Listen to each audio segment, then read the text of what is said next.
and I was blown away. I loved it. Oh my gosh. Oh my god, I still remember the plot twists. They were crazy.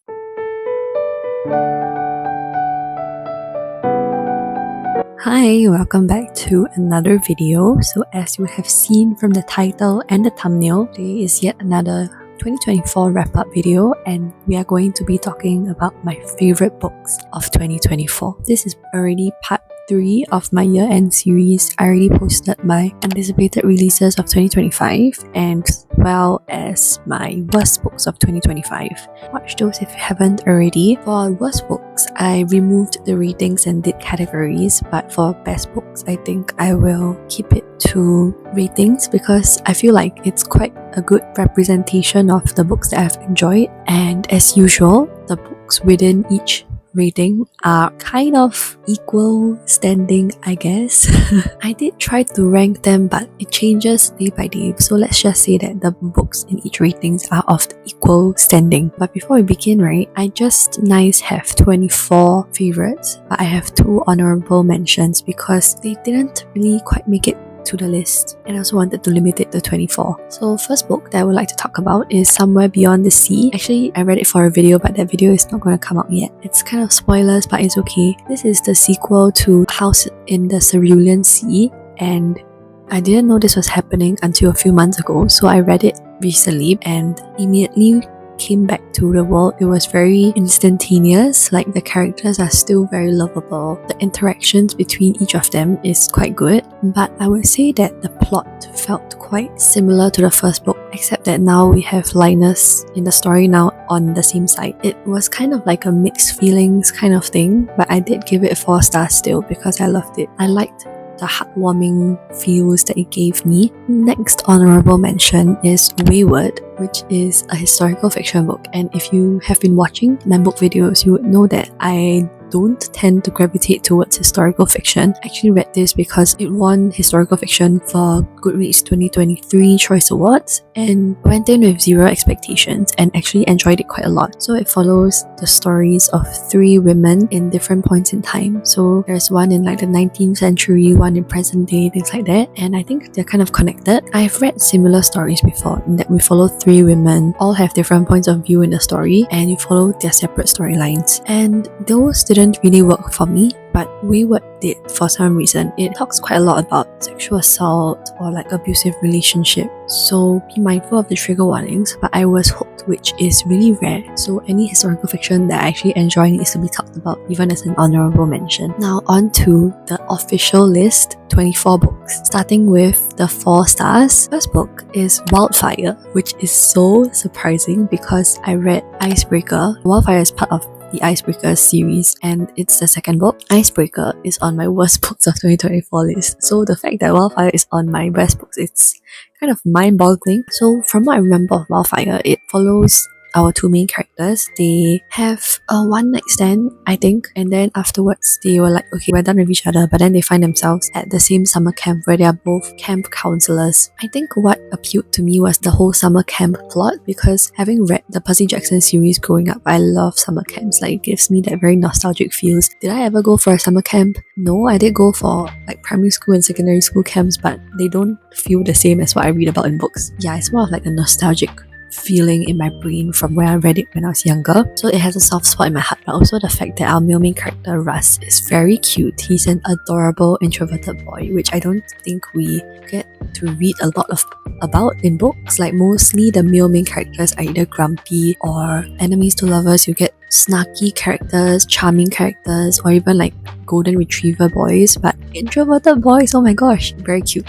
A dynamic that I didn't know that I liked. So yeah, Wildfire. Next book is Middle of the Night. I've seen a lot of my favorite booktubers' worst books videos, and Middle of the Night is on quite a few of their lists. So I'm in the minority here, but it's okay because, as I mentioned in my worst books video, you can like different books and it's fine. Middle of the Night, so it's kind of like a small town setting. It's about the residents in Hemlock Circle. Many years ago, our main character was 10 years old and he was camping in the backyard of his house with his best friend Billy. They were supposed to sleep together in the tent, right? The next morning when Ethan woke up, there was a slash in the tent and Billy was gone, and no one knows what happened to him. 30 years later, Ethan has returned to his childhood home reluctantly, and that's when he finds that he is being plagued by signs of Billy's presence, and it seems like Billy is haunting him as a ghost, and he's trying to figure out what's behind that, and the story unfolds from there. I went into this again with no expectations, but I felt like I enjoyed it, unraveling the mystery and everything. Wasn't trying too hard to figure out what happened, and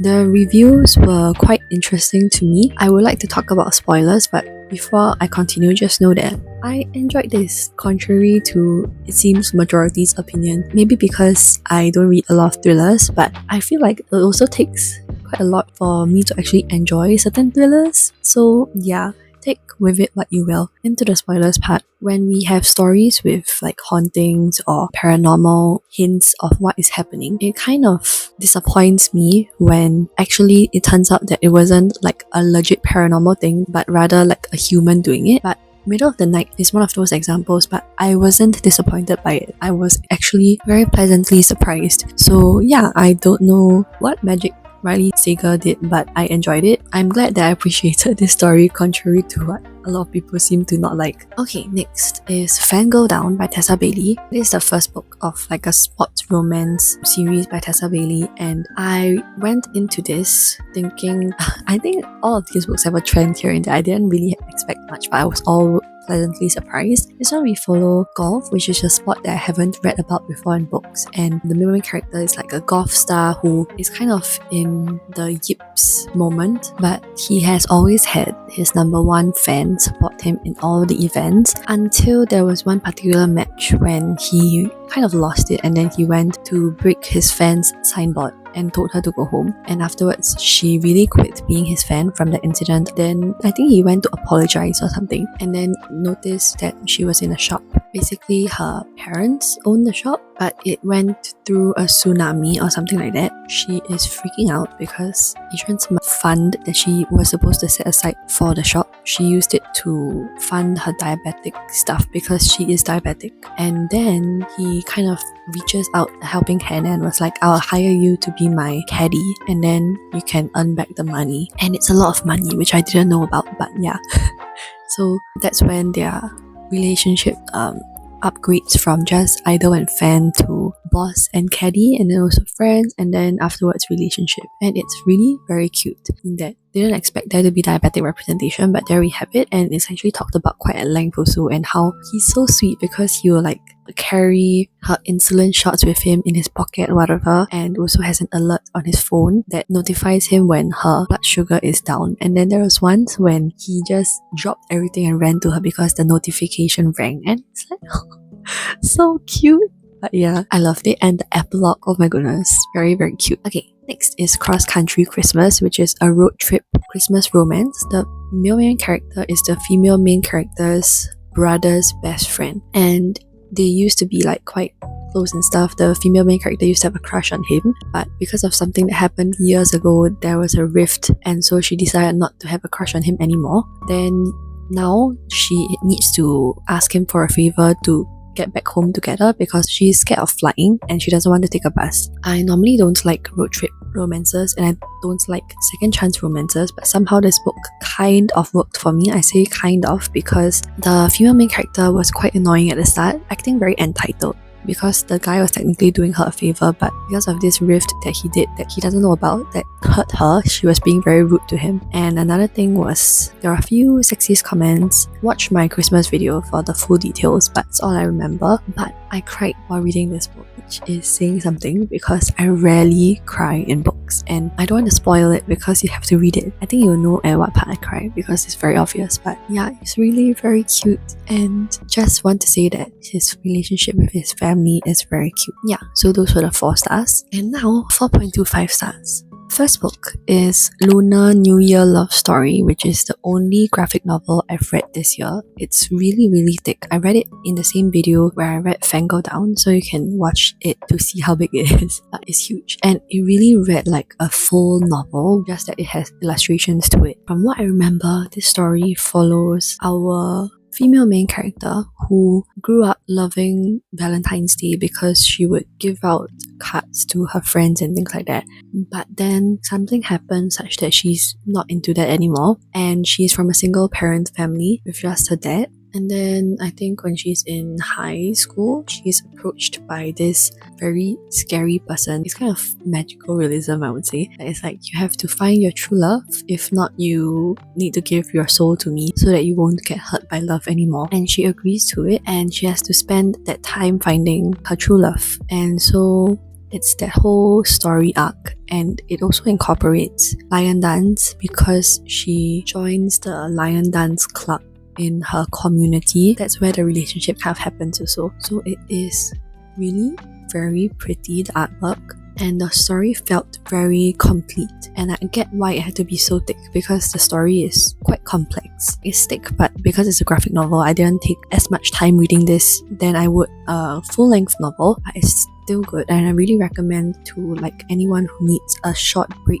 in between novels, or anyone who wants to get into reading but is very scared by full-length novels with so many words. You can try Lunar New Year Love Story, and I think it's really cute to read around Chinese New Year time, which is coming soon, in next month. Wait, when this is posted, it will be very, very soon. So yeah, consider that. Next book is Bear Town, which the next two books you can skip. But Bear Town itself is great. This is a very well-known book, so I don't think I need to go too much into the plot. But basically it follows a small town that has a hockey club, and hockey is the life of these people in a small town, because in a small town, what more can you really cheer for, right? The hockey players, you get to know more about each character in the hockey team, the club, and even certain members in the town. And the way that the author Frederick Bachman writes, right, is very good. His descriptions and characterizations are very interesting to read about, and you will be hooked when you read it. But it also deals with heavy topics, which is sexual assault and the repercussions of it, especially in a small town, and especially when the guy is like a key person in the town. It makes you feel things when you read it. It invokes certain emotions in you, is what I'm trying to say. So as I mentioned, the next two books, because it's part of a 3-book series, I honestly think you can stop at the first book, because I really only liked the first book. But yeah, that's my opinion.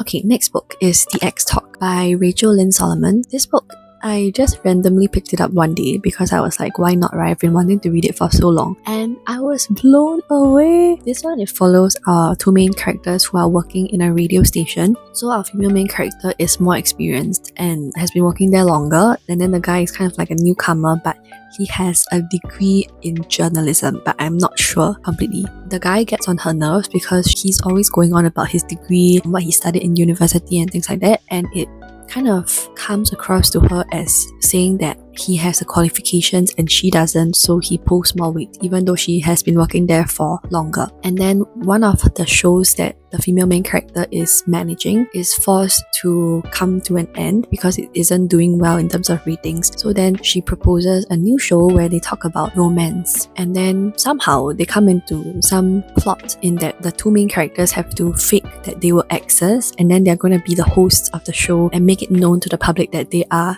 exes, but they are talking about relationships, and it's doing very well. People are like, oh, you have so much chemistry, like why do you break up, that kind of thing, right? And then slowly they actually start to have real feelings for one another, and then that's when the plot thickens. The plot is really very interesting because I haven't read about a podcast with romance in the plot before this book, and I would really recommend the audiobook as well, because they would narrate the podcast, because there are podcast chapters in this book. They would narrate it such that it really sounds like you're listening to the radio, which is very nice. And then we have None of This Is True by Lisa Jewell, another thriller, which is rare because I don't really like most of the thrillers that I read. None of This Is True is my first Lisa Jewell, and I wasn't disappointed. I definitely loved it. We follow two females. Can I call them A and B because I'm so bad at names? A and B were at the same restaurant celebrating their birthdays. A was just with her husband, who has like a very big age gap. She saw B having like a full table there just to celebrate her birthday, so she looks very happy, she looks very loved and content, and so A is very jealous of that. She comes to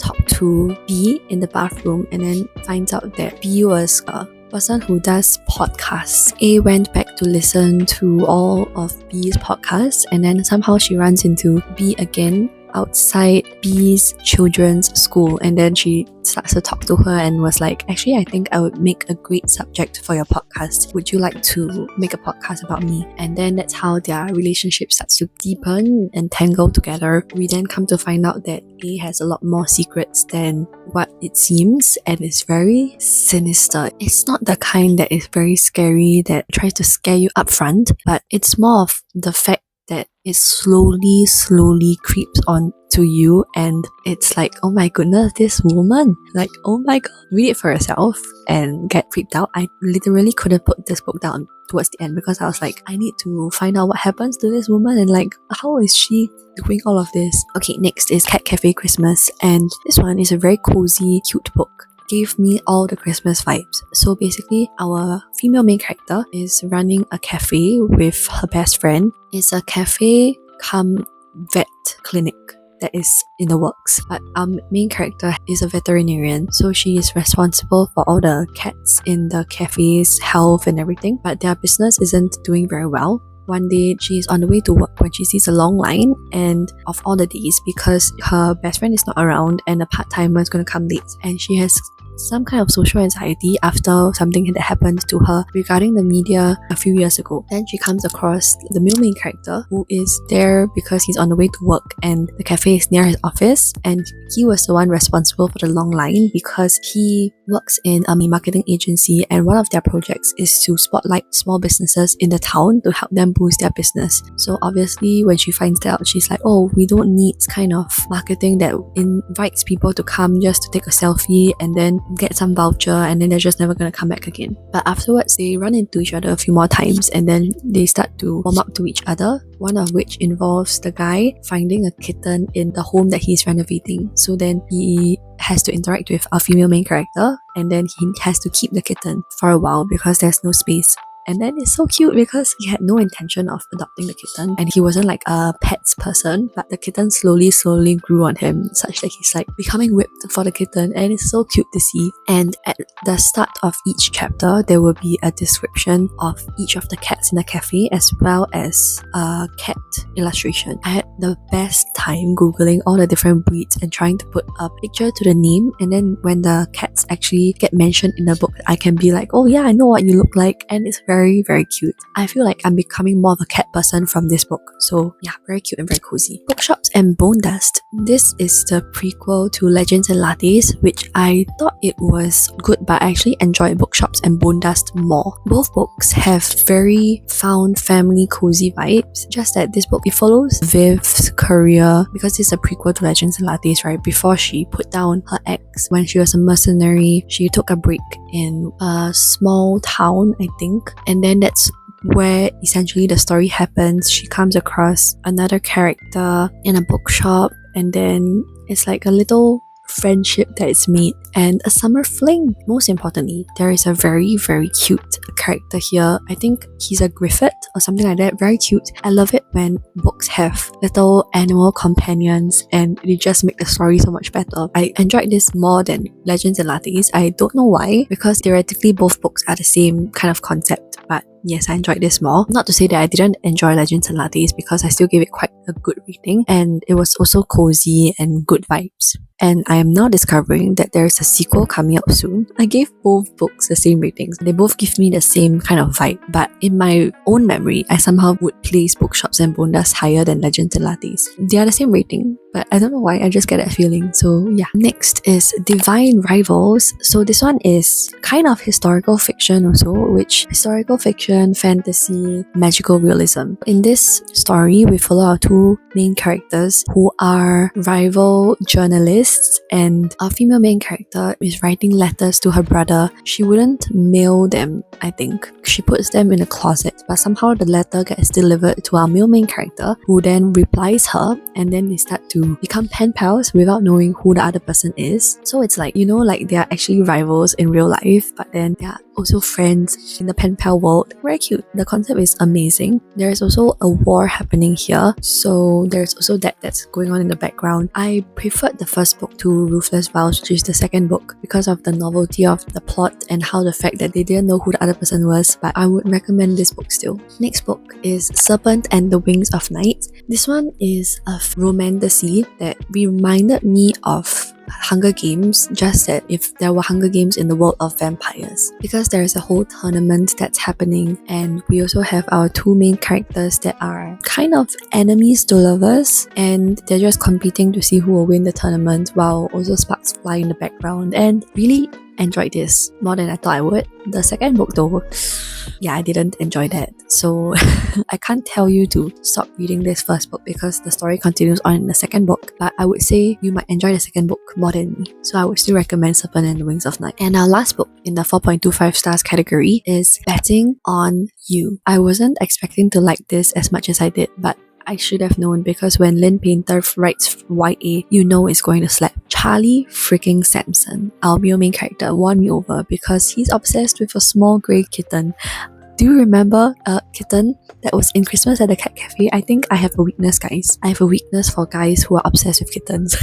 I don't know, but yeah, it seems like that's a trend. It was predictable at parts, but it was super cute at the end. So our two main characters are working at a hotel water park. And that's not their first time that they encountered each other. They actually saw each other on a flight before this, but then they start to really get to know each other through this job. They will observe the guests, right? And they actually make a bet. There's a female and a male. They make a bet that either they will get together or they won't. So it's the argument of, can people of the opposite gender remain friends? And while the bet is going on, their relationship starts to blossom as well. I also love that while it was a very cute story, both characters had kind of difficult backgrounds. They had difficulty adjusting to their parents' new relationships. I didn't give it a full 5 because while we did get closure and acceptance for Bailey's relationship with her parents, we didn't get that for Charlie, and we also didn't get an explanation for why he has a habit of eating Tums and why he's more aversive to germs than normal. Like, I thought there would be a story behind it, but looking back, I guess it can also just be like a thing, you know, like it doesn't have to be explained. But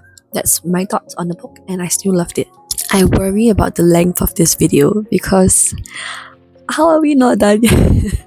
It's gonna be so different to my worst books video in length, but I hope you still watch because I love gushing about my hero books. Okay, next book in the 4.5 category is Wreck My Plans, which is also a Christmas romance. So this one is very steamy. Again, a female main character, and then the male main character is her brother's best friend. The difference from Cross Country Christmas is that they also have an age gap in this one. The guy is 10 years older than her, and nothing happened between them, but the guy has always been secretly pining for her. The girl has always kind of liked him, but nothing happened until now when she's 29, he's 39. They were kind of avoiding each other because of something that happened 3 years ago, but then somehow they both ended up in the same house together to celebrate Christmas. That's when they get to talk about what happened. Their relationship gets to finally develop. So as always, guys, avoidance is never the answer. Communicate. I had an enjoyable time while reading this. Next is The Do-Over by Lynn Painter. Oh my god, Lynn Painter, you are amazing. This one is kind of like Groundhog's Day, in that our female main character goes through a terrible Valentine's Day only to wake up and discover that it's the same day happening over and over again. At first it's fun, right? Because you get to try out different things and like get to fix your mistakes. But then it's about afterwards, like it gets really repetitive after a while and you start to panic. Like, am I never going to get through this day to tomorrow? Will I just be stuck in this time loop over and over again? And then she's trying to figure out how to get out of this loop. And then there's also a kind of romance that blossoms because at the start of this Valentine's Day, she discovers that her boyfriend Josh is cheating on her. But then throughout the time loop, she's also starting to discover possibilities of a relationship with another guy. Really very interesting plot. Lynn Painter keep writing YA romances. I love it. I eat everything up. Next is With a Little Luck by Marissa Meyer. This is the sequel to Instant Karma, which I loved back when I first read it. Never knew a sequel was coming out until this year, and I went in kind of expecting myself not to like it anymore because when I read Instant Karma, I was a literal young adult, and now I'm not anymore. But I loved it. Oh my gosh. Both with Instant Karma and With a Little Luck, they are kind of like magical realism vibes because Instant Karma The sister is the main character. Their family, they have like 4 or 5 siblings. She has the ability to inflict instant karma on people, if I'm remembering correctly. And then now, the brother, he discovers this object. I think it's a die, like a Dungeons and Dragon die, that brings him luck. So he literally becomes the luckiest guy ever. He wins tickets to concerts, things like that. And then he's like, oh yes, I can use this to woo this girl that I've been crushing on. And then he starts to, but then something happens, he loses it halfway, and then starts to realize the true meaning of romance and who he's supposed to be with. Very cute. I loved it so much. Reappearance of Rachel Price is a Holly Jackson book, and I haven't read anything from Holly Jackson after the Good Girl's Guide to Murder series, and this one reminded me of that series in that it's so good, in particular the first book, because I liked the first book the most again. And this one is a standalone, which is great. So this one, it follows Rachel Price, who disappeared many years ago and nobody knows what happened to her. Then now the family is filming a documentary, and then who knows, right as they were filming it, right, Rachel Price reappears, and then obviously it's like so difficult to adjust back because our main character is the daughter. You would obviously be a bit spooked, right? Our main character is Belle. She has never known of Rachel Price except from what people have told her, because she was a baby when Rachel Price disappeared. The whole legend is because Rachel Price disappeared from a car while driving back home from a mall, and Belle was left in the car. So there's a lot of theories around what happened, but we never know. And then obviously when Rachel Price is back, Belle is like, oh my god, who is this woman? I don't know her. I don't feel anything for her because she never interacted with her. And then it starts to become a little bit more suspicious, like, is this really Rachel Price? Like, why did she come back now? Things like that. Wow, the twists in this book, oh my goodness, never saw any coming. I was like eating this up so badly, and oh my gosh, I loved it. I love it when thrillers really like do something for me. Oh my god, I can still remember the plot twist. They were crazy. So yes, Reappearance of Rachel Price. Next book is a physical book, Girl Goddess Queen by B. Fitzgerald, and thank you so much to Times Reads for sending me this copy because it's amazing. Look at that, look at the pink. Oh my god, I love it. This is a Hades and Persephone retelling. I know nothing about their original story, but I loved this version of it because Hades is like the sweetest person in this book, sweetest god in this book. Basically, Persephone didn't want to get married because her parents were arranging a marriage for her, so she decided to take matters into her own hands and jump into hell. And Hades fortunately took her in, and they kind of interacted from there. They got into like a false relationship because they wanted to deter her parents from pulling her back and things like that. And when they start to actually fall for each other, oh my god, it's the sweetest thing ever. We also have girl power in this because Persephone is a powerful woman, and yeah, their relationship is very cute because they empower each other, they love each other. Hades is the sweetest god. Yeah, just read this, it's so good. It's my favorite mythology book after the Percy Jackson series. I've never found another mythology book that I've liked other than this and Percy Jackson. So yeah, our last 4.5, Bride by Ali Hazelwood. Again, thank you so much Times Reads for sending this copy to me. It's amazing. This is Ali Hazelwood's first paranormal romance, and I was very skeptical going to this because I don't know, I'm so sorry, but I didn't trust Ali Hazelwood with paranormal romance, and I was so wrong. I'm so sorry to Ali Hazelwood for not trusting her because it's so good. Misery is our main character. She is a vampire. She is kind of forced into an arranged marriage with the werewolf's alpha, Lo Morland, and I think I love arranged marriage, guys, because it's like, oh my god, when the concept of them like barely knowing each other, but then they slowly start to fall for each other, and they're already married. Like, oh my goodness. I came to learn more about the werewolf universe, the Omegaverse, than I first knew before I read this book, and was like, okay, interesting knowledge. But yeah, it's steamy as usual, and I don't know, I just loved it.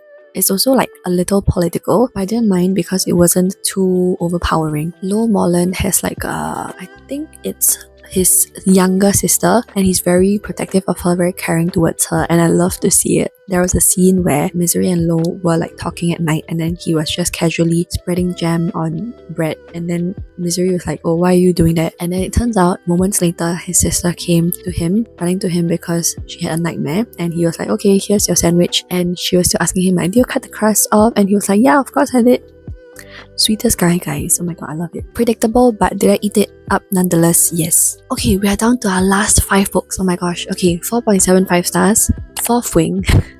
Yes, Fourth Wing. I read it fully expecting myself not to love it, guys. I think it's the low expectation thing, but I also loved it so much. It's a story about dragons and romantasy. Again, a dragon academy. It follows our female main character who is the daughter of a commander general. She is entering the dragon academy under the wishes of her mother. She wanted to be a scholar, a scribe, but her mother was like, you have to be a dragon rider. So then she is not your typical kind of girl in that she has a relatively weaker body that is kind of fragile. I think it's alluded to that there is a condition, but it's not explicitly stated, and it's just the story of how she survives trial after trial to survive to become an actual cadet, because she's just becoming a student, but there's no guarantee that you won't die. There's also this guy that is one of the leaders or one of the seniors of her squad. At first, he's like, I think they are kind of enemies. It's more of her treating him as an enemy, but then he kind of softens towards her. The story of their relationship developing is also very cute to see. There's the whole trials thing, like what I read about in Serpent and the Wings of Night and Hunger Games, which I love, and then their relationship, which I also love, and dragons, which was amazing. This book is very long, but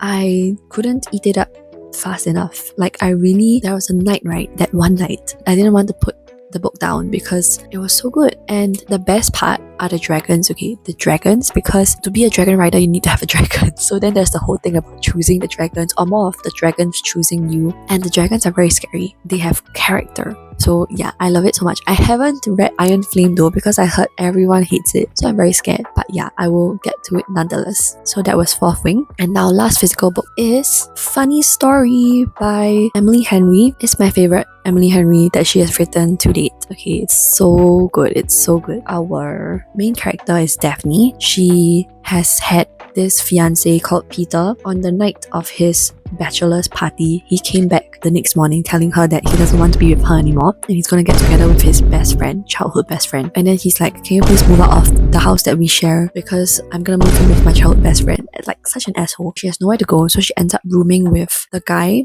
that the childhood best friend left him for, called Miles. So they are kind of roommates now, and then they are kind of dealing with the aftermath of what happened, trying to heal, right? And then they have a plan of deliberately misleading other people to think that they got together to kind of like make Peter and the childhood best friend jealous. But then sparks actually fly. It's so good. It's so good, guys. Oh my gosh. I have nothing else to say other than it's so good. Please watch the vlog where I make a video about reading all my anticipated releases. I'll link it because nothing that I say here will be enough to convince you to read this book. But it's my favorite Emily Henry and I don't know what else can top this. Last 3 books.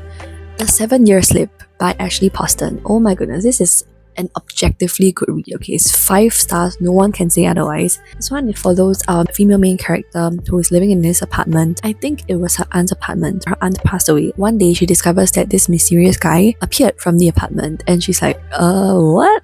They kind of become temporary roommates because she is a logical woman, don't worry. She wouldn't let a random guy just come in and be roommates with her. It's because he was saying that her aunt has asked him to come to this house anytime that he needs a place to stay in. So then she's like, okay, yeah, why not? The guy is a chef. I don't know why that was an important point, but I think he's a chef. I can't confirm this because my internet is dying. I need to leave the house soon. But yeah, the important thing though is that he is from 7 years in the past, and that's like, what the hell, right? Yeah, they're trying to navigate that also, but also like they have feelings for each other. So what happens then? Because he is someone 7 years in her past and she is someone 7 years in the future. But it works, guys. It works and I love it so much. Objectively 5 stars. I cannot, when I finished it, I was like, I cannot rate this anything lower than 5 stars because it was so perfect. Like, the logic was there, the execution was there, the chemistry was there, everything was there, okay? Second last book, Out on a Limb. Oh my god, this book came out of nowhere. So good. Oh my gosh. Okay, warning, this has a pregnancy trope. Did I know about that before I read it? No. Would I have read it? Maybe not. But did it work nonetheless? Absolutely. Our characters have a one-night stand, and then afterwards she discovers that she's pregnant. She wanted to have the child regardless of what he thought, but she thought it would be respectful to let him know. And then to her surprise, he's like, let me help you with this pregnancy. I'll go through it with you. So they kind of enter this I wouldn't say like a parental relationship, but it's more of like a I'm there to help you, we don't have to get married, that kind of thing. But then they've kind of fall for each other throughout this whole pregnancy, and it's very adorable. Instant favorite author, guys. To make me feel such things, you are instantly my favorite author. One of them. Out on a limb. After I read this book, right, I was like literally recommending it to everyone because I was like so taken aback. But yes, okay. And the last book, my favorite book of the year, The Rom-Comers by Catherine Center. Oh my gosh, I cried while reading this book as well. And any book that makes me cry has a special spot in my heart. But other than that, it's also the fact that it's the kind of fluffy angst that I love reading about in books. Like the kind of feels that I deliberately went on Wattpad in the past to read about fluffy angst fan fiction, and then I would be like, I'll get this itchy feel in my hands. I felt that while reading The Rom-Comers, okay. Oh my god, it's so good. Our female main character is a screenwriter. She is a romance expert, but she hasn't had a very good career. She gets the opportunity of a lifetime to help, I think he's like a very famous screenwriter in the sci-fi genre, rewrite his romance screenplay because he attempted to write one and it was terrible. So her being the expert, she's like, I need to help you rewrite this abomination because this cannot be romance, you cannot put this out into the world. They didn't get off to a good start because he didn't know that she was coming. His ego was big and he was like, my work is perfect. But okay, she was kind of like, okay, now I'm just gonna leave, right? But then he convinces her to stay afterwards. After he's cooled down, he sees that there's a point, he thinks that she's a great writer also, and then they start to work together to rewrite this. And she stays in his house because his house is a mansion, and from there their chemistry like freaking ricochets and explodes. Okay. It's so good. Oh my god. Okay. And the fact that it's a clean romance. It's clean romance and I love it so much. Like, I'm not saying that you need smart to be a good book, but I'm saying that this book hit me in all the right feels and I love it so much. Okay, it's amazing. I love it so much. The book that I borrowed was from the library. It was an amazing copy with spray painted edges. I love it so much. Be mindful of the trigger warnings because there is something that I think that some people might not want to pick up the book because of it, but it's so good. The third act conflict was something that I predicted, but I loved it anyway. The resolution was perfect. They are so whipped for each other. I love it so much. Okay, I need to calm down. But yeah. And with that, I've come to the end of this super long video gushing about all my favorite books that I read in 2024. Did we have any overlaps? If not, what are other favorite books that you read in 2024? Give me some recommendations because I need it for 2025. Yeah, I hope you enjoyed. If you did, please give this video a thumbs up. Consider subscribing to my channel to see more of such content. I hope you're having a great day or a great week whenever or wherever you're watching. Remember to stay hydrated and I'll see you in my next video.